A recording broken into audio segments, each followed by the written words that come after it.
Hello, नमस्कार, आदाब। विश्व दर्पण के आज के एपिसोड में आपका स्वागत है। हम इस एपिसोड में एक मर्तबा फिर बात करेंगे अफगानिस्तान की और अफगानिस्तान हुकूमत की दूसरे वेस्टर्न नेशंस के साथ बातचीत की। तालिबान के स्पोक्समैन अब्दुल कदीर बल्की ने सैटरडे को अपने एक ट्वीट में कहा है कि आईईए का एक सीनियर डेलीगेशन जिसकी क़यादत मौलवी अमीर खान मुत्तकी कर रहे हैं, वो नॉर्वे के कैपिटल ऑस्लो पहुंचा है वेस्टर्न रिप्रेजेंटेटिव से बात करने के लिए और उसके अलावा औरतों की तंजीमों के रिप्रेजेंटेटिव से बात करने के लिए और ह्यूमन राइट्स ऑर्गेनाइजेशंस के रिप्रेजेंटेटिव से बातचीत करने के लिए। तालिबान को अफगानिस्तान में हुकूमत कायम किए हुए तकरीबन 6 माह पूरे हो चुके हैं और उस 6 माह के एक हफ्ते के बाद ऑस्लो में होने वाली इन मुज़ाकरात का जो महवर है वो एक मर्तबा फिर वही है कि अफगानिस्तान में किस तरीके से ह्यूमैनिटेरियन एड जो है वहां के आवाम तक पहुंचाई जाए, किस तरीके से वहां पर एक ऐसी सोसाइटी बनाई जाए जिसमें कि आवाम का हर तबका जो है उसको बेसिक नेसेसिटीज जो है लाइफ की, बेसिक नीड्स जो है लाइफ की, यानी कि खाना पीना, सर्द मौसम से बचाव और रोजगार के नए मौके पैदा करना, किस तरीके से उसे मुहैया कराए जाएं। अफगानिस्तान और उसमें मौजूद तालिबान हुकूमत के मुख्तलिफ रहनुमाओं का कहना है कि जब तक आलमी बिरादरी यानी कि वेस्टर्न कंट्रीज अफगानिस्तान की एसेट्स को अनफ्रीज नहीं कर देते हैं, तब तक ये सब चीजें हासिल करना बहुत ही नामुमकिन लगता है। और एक तरीके से ये बात बहुत दुरुस्त भी है। हम अपने एपिसोड्स में इससे पहले भी आपको बता चुके हैं कि अक़वाम मुत्तहिदा ने यानी कि यूनाइटेड नेशंस ने अफगानिस्तान में जारी ह्यूमैनिटेरियन क्राइसिस की निशानदेही करते हुए कहा है कि अफगानिस्तान में 38 मिलियन आवाम जो हैं वो खतरे इफलास या पावर्टी लाइन से नीचे रह रहे हैं और इसके अलावा तकरीबन 1.1 मिलियन बच्चे जो हैं वो खाने की कमी से और सर्दी से परेशान हैं और उनके फ्यूचर के बारे में कुछ डेफिनेटली नहीं कहा जा सकता है कि इस बार के सर्दी के मौसम में उनमें से कितने बच्चे बचेंगे। देखिए, मजमूई तौर पर जो कुछ अफगानिस्तान में हो रहा है उसका एक एंगल जो है वो जरूर और हर तरीके से इकोनॉमिक है,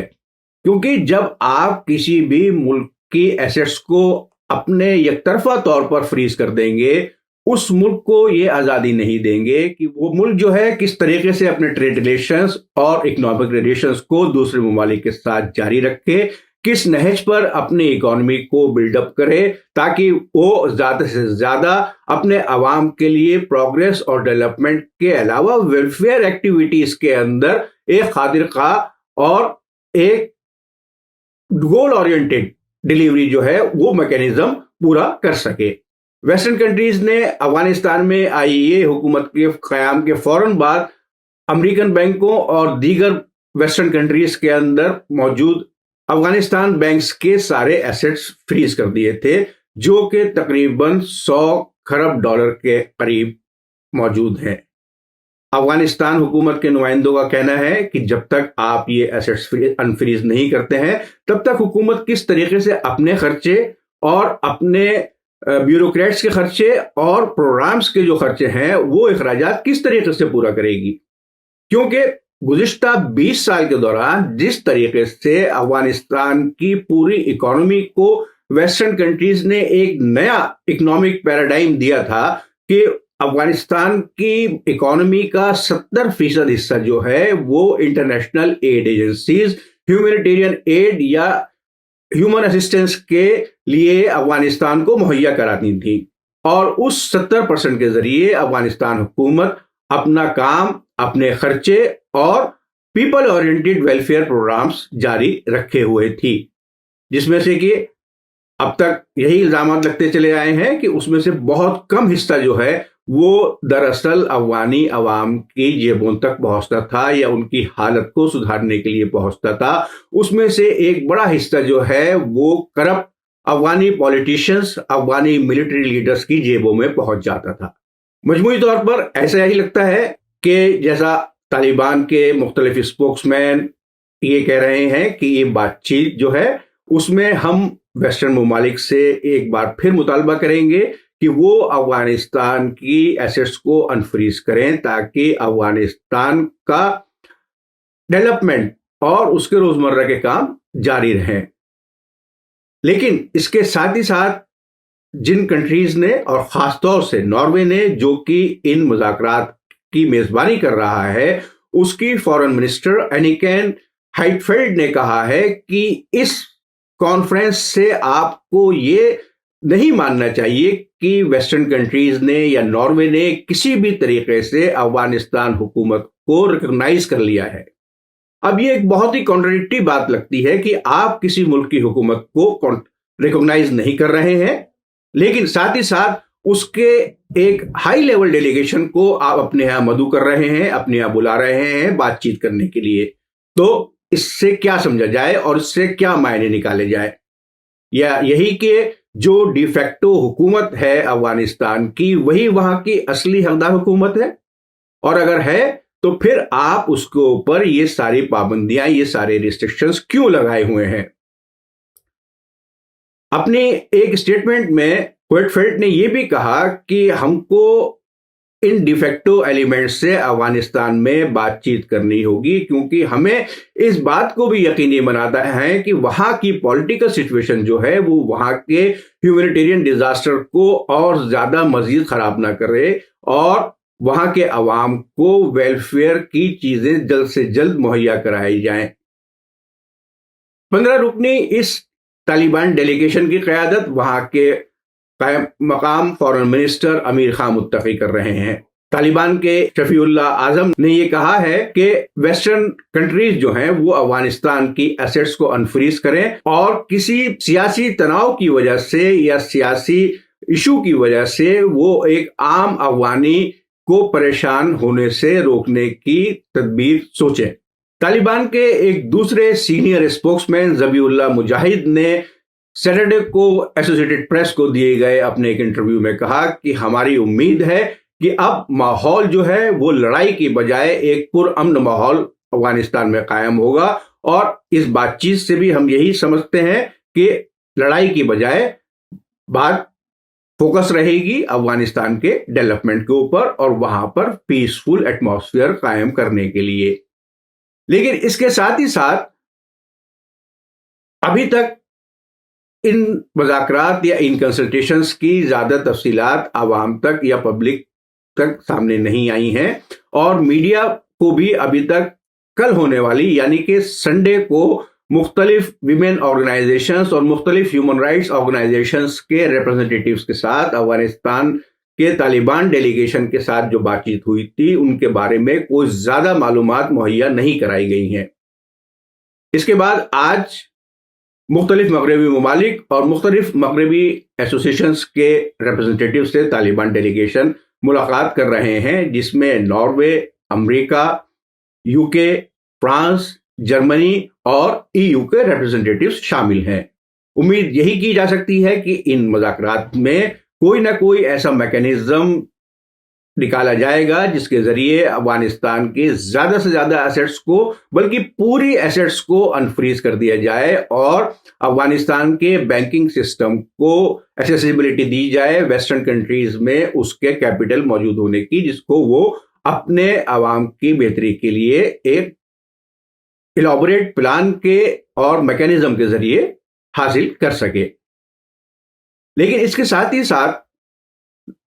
देखने में यह आया है कि जो लोग जो अफगानिस्तान से भागकर दीगर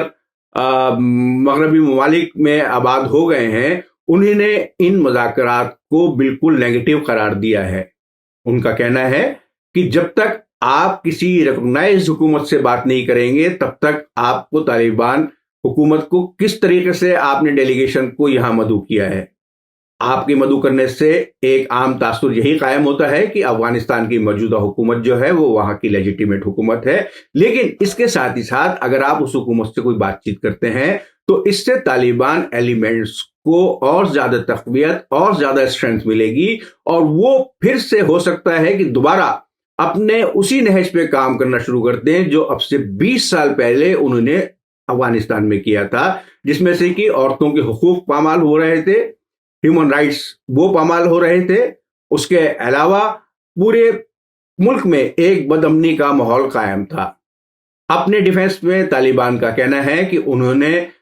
औरतों के लिए, बच्चियों के लिए मुख्तलिफ ऐलानात किए हैं। अब बच्चियां जो हैं वो 21 मार्च से 7वीं क्लास के बाद स्कूल, यूनिवर्सिटीज और कॉलेजेस जा सकेंगी। उनके ऊपर सिवाय एजुकेशन और हेल्थ के फील्ड्स में काम करने के अलावा बाकी सारी पाबंदियां हटा ली गई हैं। अब वो किसी भी फील्ड में काम कर सकती हैं। जहां पर अपना चेहरा ढकने या बुर्का पहनने की बात थी, उसमें भी नरमी लाई गई है। लेकिन अमलन पाकिस्तान सोसाइटी के रिप्रेजेंटेटिव्स का कहना है कि ये बातें जो हैं वो आपको दर हकीकत अफगानिस्तान की असल सूरत हाल से आगाह नहीं कराती हैं, जो कि अब बद से बदतर होती चली जा रही है। अफगानिस्तान की एक फॉर्मर मिनिस्टर जो कि माइंस एंड पेट्रोल की मिनिस्टर थी, नरगिस नेहान, जो इस वक्त नॉर्वे में मुकीम है, उनका कहना है कि उनको बातचीत में शामिल होने के लिए इनविटेशन मौसूल हुआ था, लेकिन उन्होंने इस इनविटेशन को रिजेक्ट कर दिया है। नरगिस नेहान का कहना था कि उन्हें लगता है कि तालिबान किसी भी तरीके से अपने आप को बदलने में कामयाब नहीं हो सकेंगे, क्योंकि ज़हरी तौर पर वो एक जंगजू ग्रुप है और वो उसी नहज पे काम करेगा जो उसने 20 साल पहले अफगानिस्तान में शुरू किया था, जिसमें कि औरतों, बच्चों के हुकूक, ह्यूमन राइट्स के वैल्यूज ये सब पामाल हो रही थी। और उनको ये नहीं लगता है कि जो प्रॉमिसेस तालिबान हुकूमत वेस्टर्न कंट्रीज को देगी उससे कुछ हासिल हो सकेगा। एक और अफगानी, दाऊद मुरादियान, जो कि इंस्टीट्यूट फॉर स्ट्रेटेजिक स्टडीज में काम करते हैं, उनका ये कहना है कि इस पूरे पीस प्रोसेस को आप नॉर्वे की क़यादत में होने वाला पीस प्रोसेस समझ सकते हैं और इसको हम सेलिब्रिटी पीस नेगोशिएशंस या सेलिब्रिटी पीस प्रोसेस का नाम दे सकते हैं। मुरादियान का कहना था कि जिस तरीके से अब तक नॉर्वे मुख्तलिफ कंट्रीज के कॉन्फ्लिक्ट्स को खत्म कराने की कोशिश करता रहा है, उसका सिर्फ एक ही मकसद है कि वो किस तरीके से अपने आप को आलमी या इंटरनेशनल इश्यूज के सेंटर में रखे। और उन्हें ये नहीं लगता है कि किसी भी तरीके से ओस्लो, नॉर्वे में होने वाली इन मुज़ाकरात से, जो कि कल खत्म होंगी, कुछ हासिल हो सकेगा। ताहम अमेरिका के अफगानिस्तान के लिए खुसूसी एलची थॉमस वेस्ट का कहना है कि उन्हें उम्मीद है कि तालिबान का जो डेलीगेशन अब ओस्लो आया है वो संजीदगी के साथ अपने बारे में हकायक जो है वो वेस्टर्न कंट्रीज को पेश करेगा और वेस्टर्न कंट्रीज भी उसके अब तक के